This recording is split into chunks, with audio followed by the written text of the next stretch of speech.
be honest with what you say. You have to be honest with yourself. You have to kind of separate yourself from it also and know that it's not exactly real life some of the time, you know? This is like the Price is Right thing. It is a Bob Barker moment. Very Bob Barker. Porno looking. We treat people how they treat us, whether they're like a journalist or an interview or, you know what I mean, like some punk on the street, whatever. You know, we try to treat everyone the same and with respect, just how we want to be treated, so.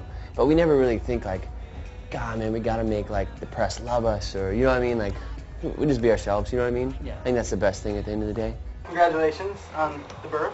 Oh, thank you so much. That was amazing. It's amazing what sex can do. Dude, You know what I know, right? It's really cool when it happens, you know what I mean, when it's all said and done. Have you guys eaten here before? Nope. No, we've never been here before, not to this area. First time? Hotel. We've been to Minneapolis one time, Yeah. but not like inside here. This is quite Because this is a pretty special table that we're sitting at right now. I just found this out too when I got here. I'm gonna remove this, and I'm gonna push away the leaves and the plants. And this is the Mary Tyler Moore table. That's rad. We will only sit at tables that she used to sit at. We thought it might be interesting. That is cool. Nonetheless.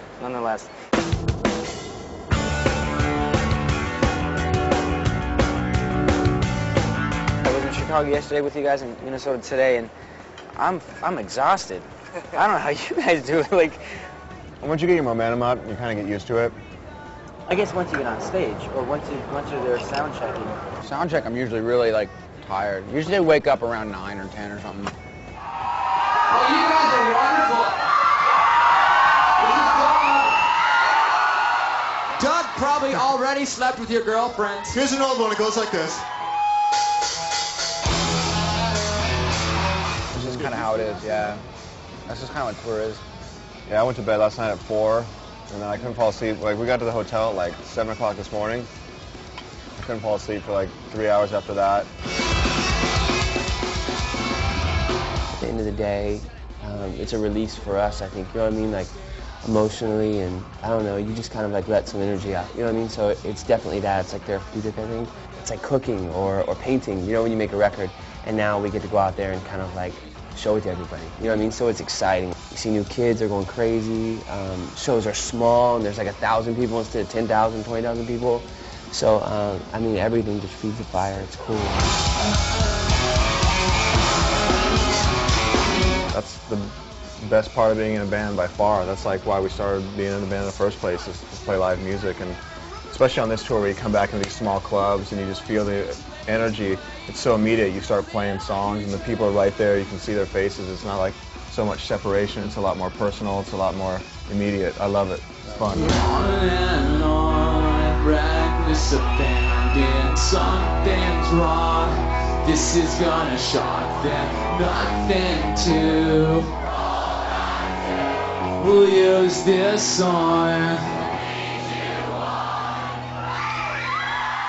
When you talk about the kids, you guys talked about kids all day yesterday, which was great, and it was great to see the kids coming out and showing their support, and you giving a lot back to the kids, not only charging $1 for the shows, but you throwing your sticks out there, you giving your bass guitar. I'd never seen anything like that before in my life, man. That is, like, I see the picks and the sticks, but the whole guitar? Yeah. That is something. You're going to leave a mark on that girl for the rest of her life. That's...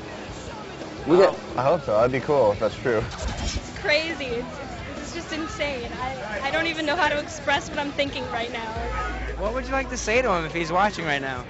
I would want to say thank you so much. You've inspired me to now learn how to play the bass, and you've made today the most amazing experience of my life. Guys, I'm going to cry. You see people break guitars all the time. In fact, we do it. And you know, I don't know. I have a bass that last night I could either break it or whatever. I didn't feel like breaking it. I felt like giving it away. It seemed like a waste, you know? Just break a bass. And that's cool that she likes it so much. That's awesome. You know, it's Travis' birthday today. Yes, it is. Yes, it is. Happy birthday, my friend.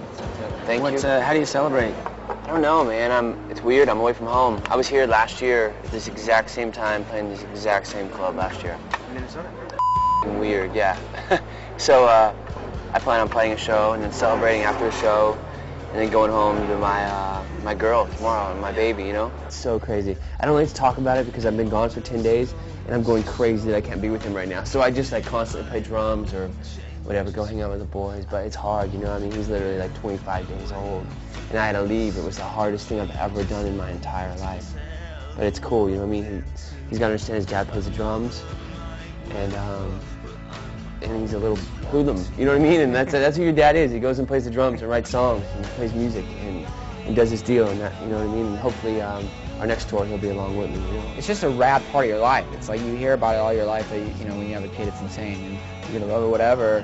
And then, but you never really want to do it because you're still, you know, you still want to be young, you still want to whatever. But it happens. You're like, this is the raddest thing in the world, and it's just so awesome. And you have to do it to know it. And it's so much better than high school. If she ever wanted to do something that you're doing, would you support her 100%? Would you try and whatever she wants to do? Yeah. As long as I think it's rad. No, I'm just joking. Yeah, no, I don't care. I mean, whatever he wants to do. I mean, I don't know, some stuff I don't want him to do. Like, if he decides to be a ballerina, I'd probably trip for a minute, you know what I mean? But I'd support him. yeah, you just gotta like promote their, you know, promote their idea of whatever it is they think they want to do, and then they'll be good at it. My parents wouldn't let me play in a band. They always used it against me every time I got in trouble, so I got to quit my band, or they didn't like the music, or was gonna, you know. I always say, like, I think if my parents were completely into what I was doing and loved my music, I probably wouldn't be here today, because I'd probably be bad, you know. My mom bought me my first drum set, you know what I mean? So she got me into jazz, you know what I mean? I was playing jazz by the time I was like 6, you know what I mean? Like fluently, like reading everything, so I gotta thank her, you know what I mean? She was supportive, definitely supportive. I wish, though, my parents, like, were playing the Beatles all day long and stuff, and I wish they were, like, all into it. But I'm gonna be like that to my daughter, so. what are you gonna play for her? You know what, there's a song on her first introduction kind of to punk rock in a weird, indirect way. Is like there's a song on her new record she likes a lot, the one that Robert Smith sang on, because it's kind of got this really loud beat to it, and she starts dancing. It's cool. It's not a punk rock song, but it's not like the Teletubbies.